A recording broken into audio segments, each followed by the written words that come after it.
What's going on, Mosh Pit crew? Welcome to another episode of Geeking Out with the Metal Geek. I'm your host, the Metal Geek, and I just want to say one thing.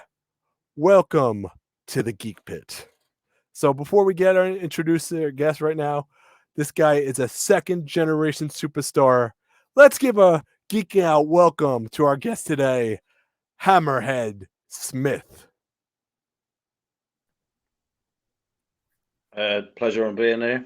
Thanks for having me. What's going on, Hammerhead Smith? How's it going? How you doing? You right? Not too bad. Good. So first things first, how did you get your start in the wrestling business exactly? Yeah, so it's a bit of a different story to what usually most people would say to you. So obviously, my father was a wrestler as well for 26 years. I've took his name. So obviously, I'm Hammerhead Smith Jr. He's senior. Um, and basically worked for one of the biggest promotions here in the UK, which is called All Star Wrestling. Wow. In terms of who doesn't know, he's been in the ring with the likes of Owen Hart, Jake the Snake Roberts, Robbie Brookside, all of those World of Sport legends. So what would you say? Sorry, continue. Yeah, that's sorry. right. No, you go. Continue. Sorry. Yeah, so basically, I've been brought up with it for most of my life, to be honest. Went to the shows when he was wrestling, whether it was local or up north, down south, I was there. And when I was about 14, 15 years old, I said to my dad, look, do you think I could pursue this? And he said, well, there's only one way to find out. And he started training me. And my first ever match was against my dad and against another World of Sport legend called Steve Speed. And then I was teaming against another World of Sport legend called Pete Collins. Wow. So what would you say it's the biggest advice your dad gave you growing up in the business?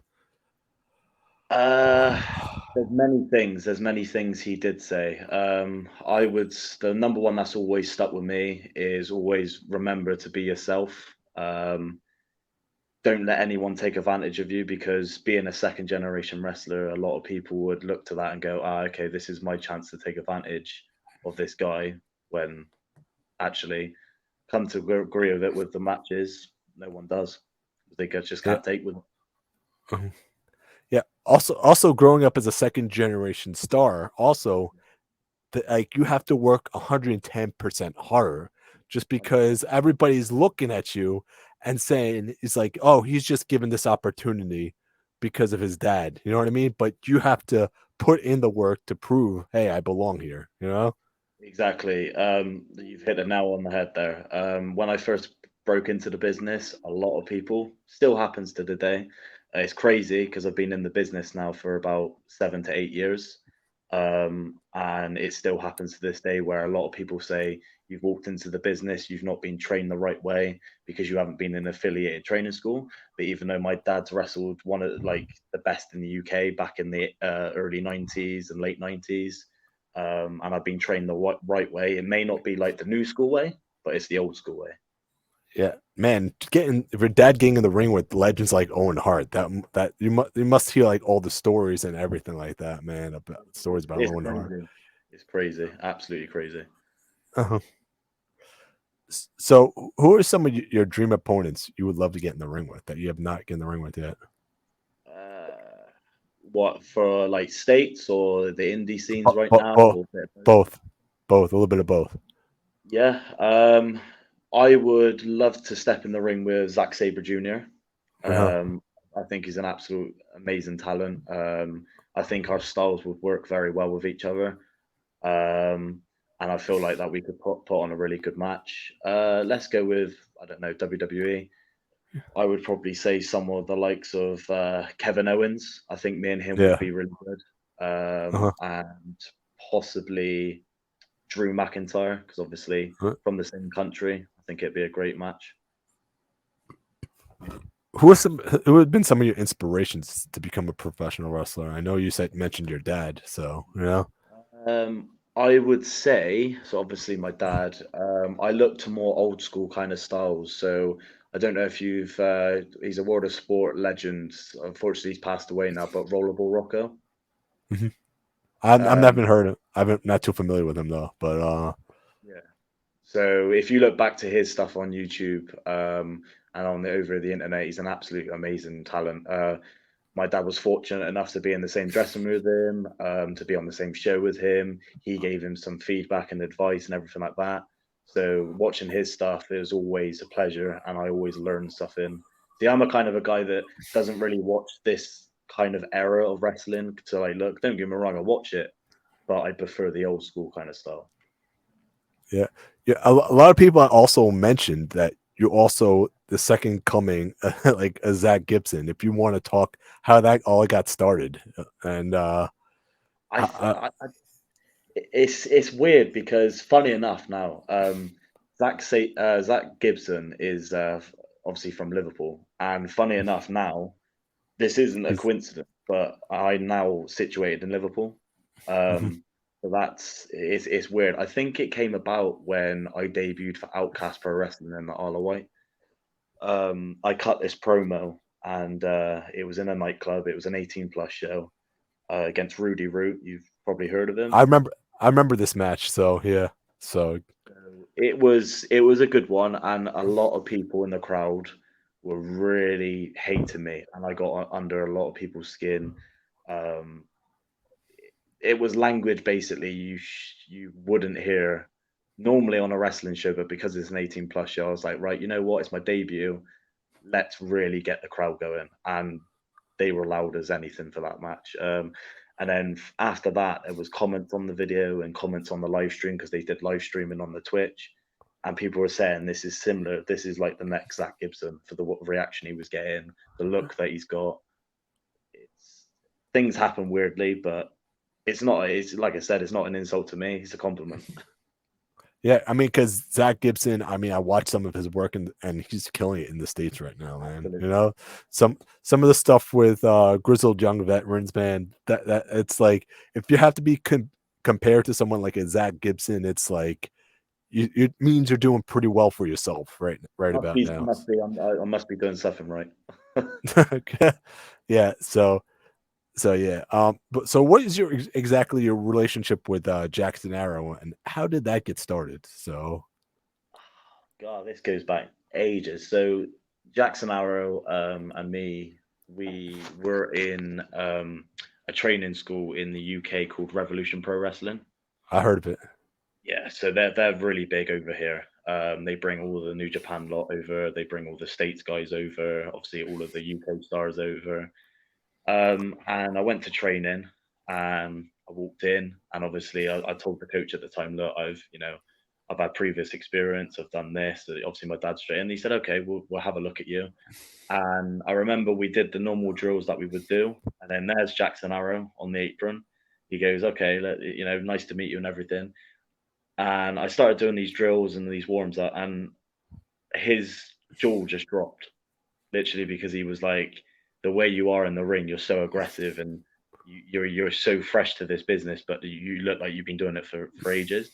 And for me, like that was a massive compliment because Rev Pro is such a talent in training school, and I was only there for a few months because I was moving around here or there and everywhere, trying to get different experiences everywhere. So that's how I met Jackson, and then obviously he made Outcast Pro Wrestling, and he wanted me on the show for a while. And finally, it came to that Rudy Root match, and he was very impressed. The crowd were obviously hating on me, which I'm doing my job correctly. And hopefully this year I'll be returning there. Okay, yeah. So you also worked with Rob Bagwell as well, so I believe.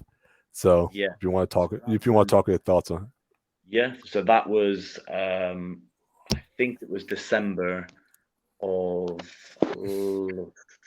probably last year or the following year.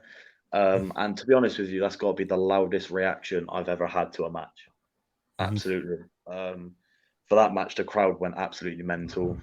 Rob did his "We Will Rock You" chant, and everyone just went for it, like everyone. And the guy that I am, I can't be having that. So I told Uh-huh. everybody how I felt, and they just absolutely ate it up. And it was a really enjoyable match. I believe the if correct me if I'm wrong, but I believe the Rob Bagwell match was the week before the Rudy Root match, or No, a couple. It was a couple weeks, or I it think was before. it was like a month to 2 months before the match, All right. because after when I had the Rudy Root match that same week, I won the heavyweight title for CCW. Yeah, I remember that. I think it was it that was with Miners Mania or That was Miners Mania 1. We've just had Miners Mania 2 literally last week. And yeah, so that was about a year ago, yeah.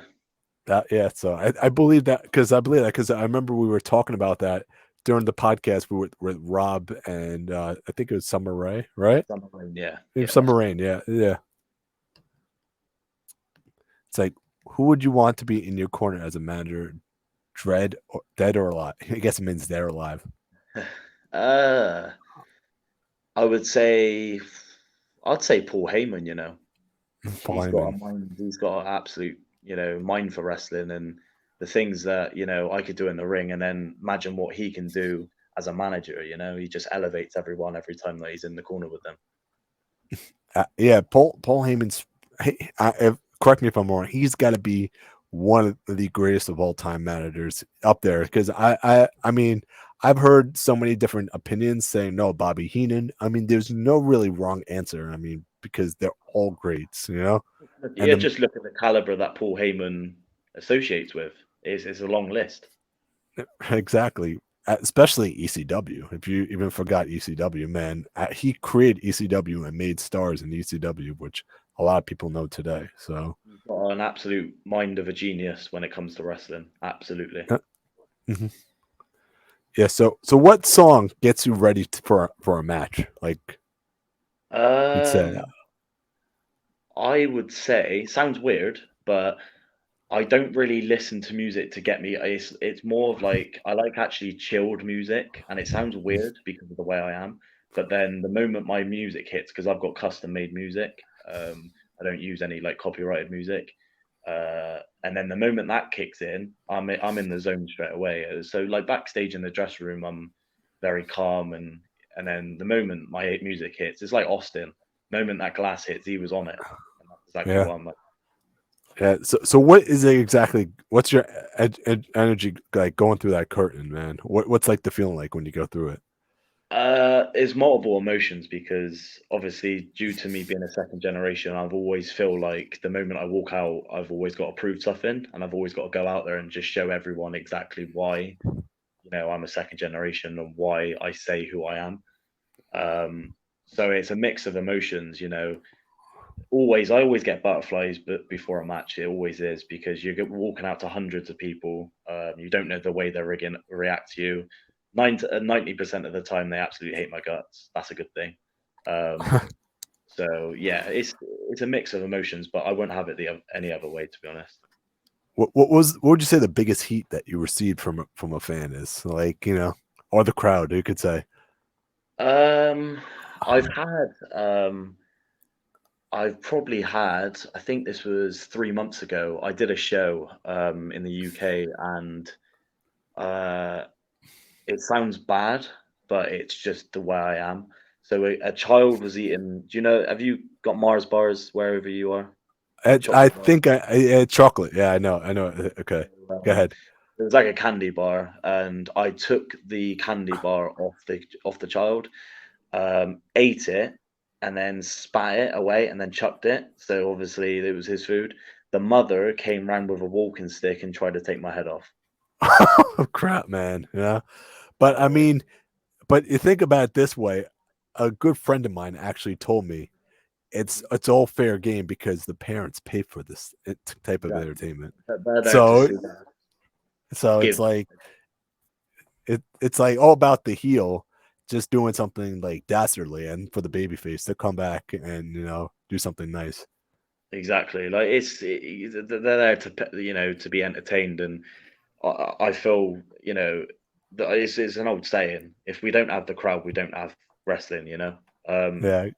Wrestling's all about the fans and everything. We're the entertainment for the guys and for you guys watching. And as much as I'm a bad guy when I'm out there, I wouldn't be anything without them being out there. Exactly. So yeah. So what would you say your favorite match of all time is?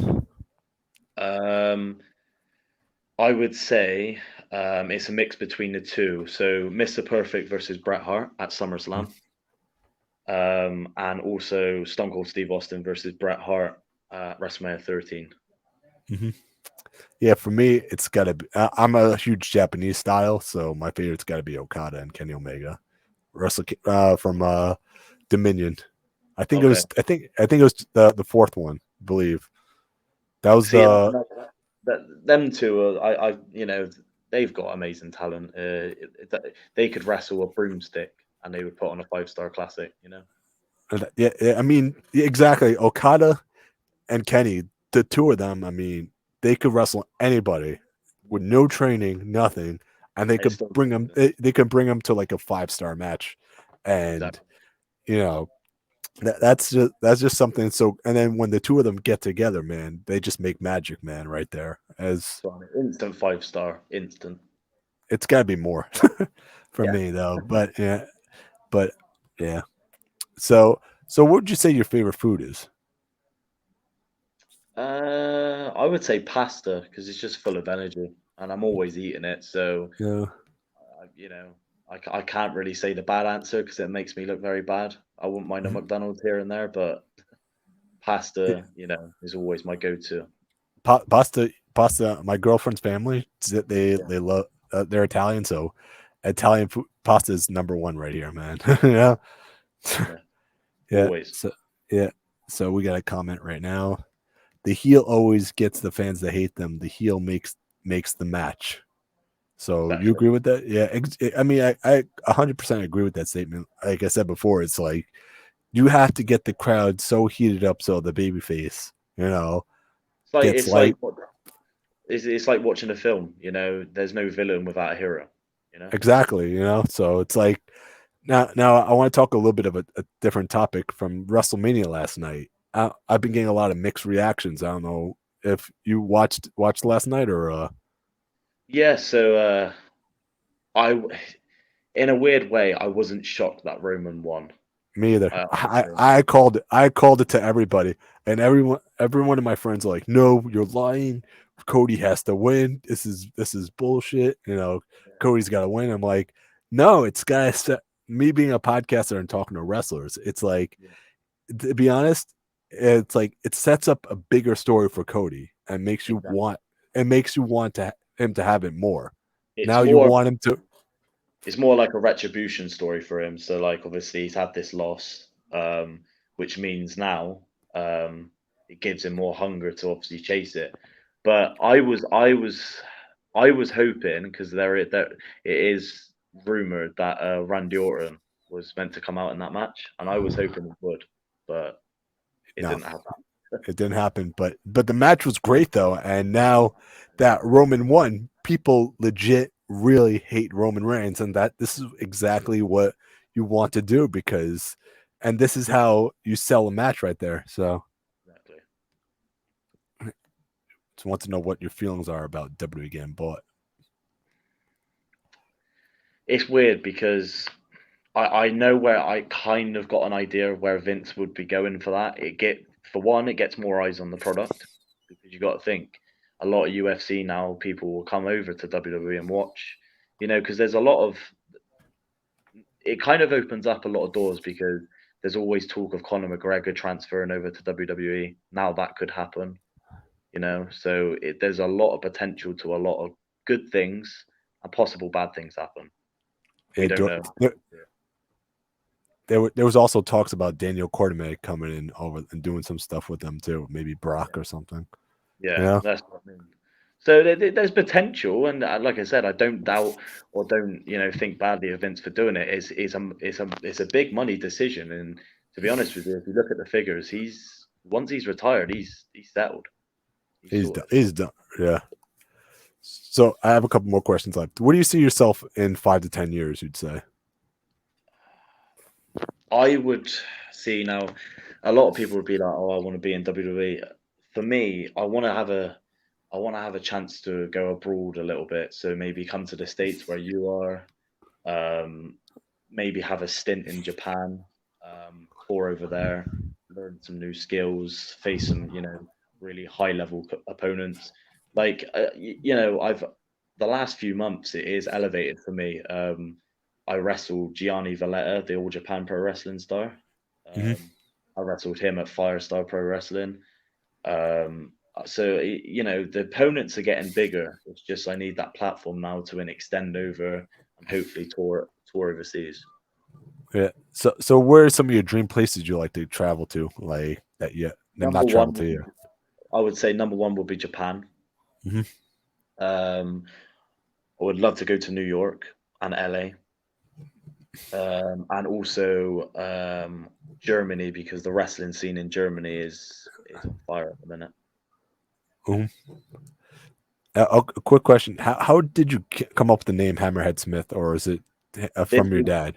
it was from my dad's name. Yeah, I don't know exactly how he came up with it, but it's been brought down to myself, and I'm just carrying on with the name. Carry on the legacy, man. Maybe you could be the one that defeats Roman Reigns, man. The family generation right there.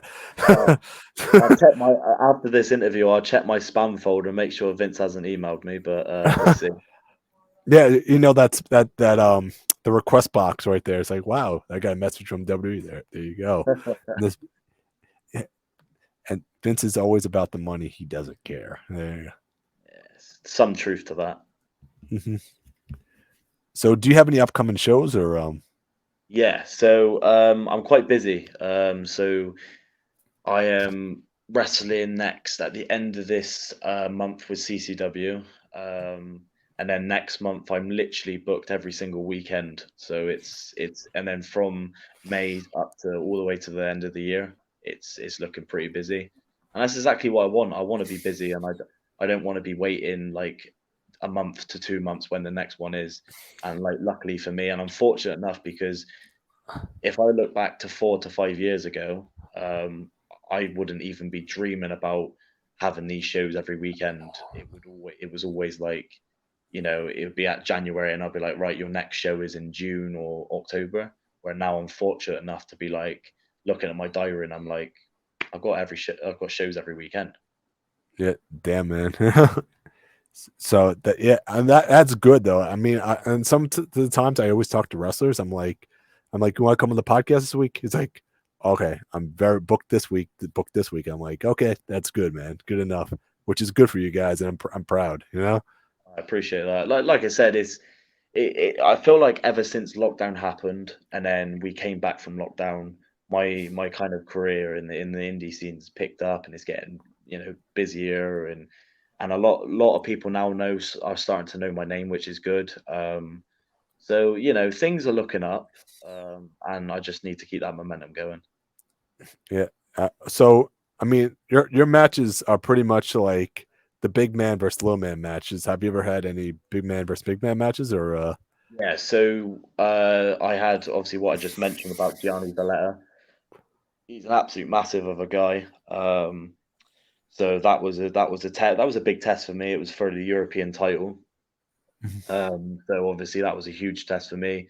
He's head trainer at Pro Wrestling Malta, which is in Spain. And obviously he's tag team champions in All Japan with Tajiri. So it's an absolute honor to step in the ring with him. In June, I've got Tom LaRufa, if you're aware of him. right? I'm not really too familiar. So He was in NXT. And he's touring like France and he tours around the whole world. So I've got him in a world heavyweight title match against actually Rob Bagwell as well and Tom LaRufa in a triple threat. So that would be good. I've got the thing about it is I'll take all comers. It could be it could be a small guy, it could be a large guy. The bigger is the better, to be honest, because it just shows more what I can do, what I can do with my ability and my size. Because a lot of people have said to me, for my size because I'm 6'2" and I'm not a smallish guy. I can still do things that like a cruiserweight can do or like a small guy can do. So they're pretty impressed with it. yeah. So basically, like one question I had for you is somebody like one dream opponent I asked you. I'm surprised you didn't say Zap Gibson.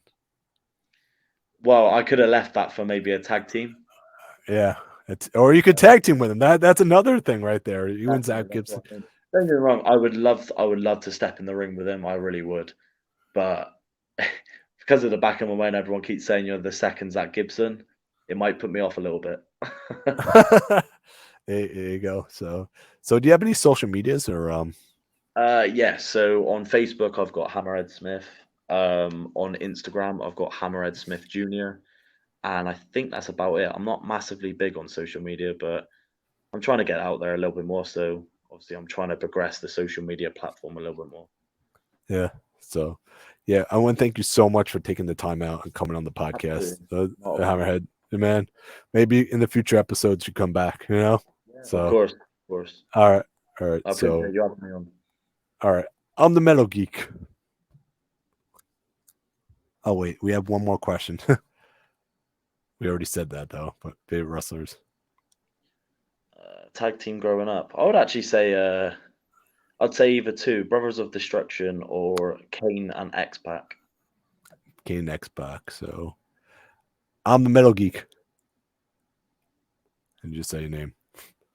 and Hammerhead Smith. See you later, guys. And we'll see you in the next one.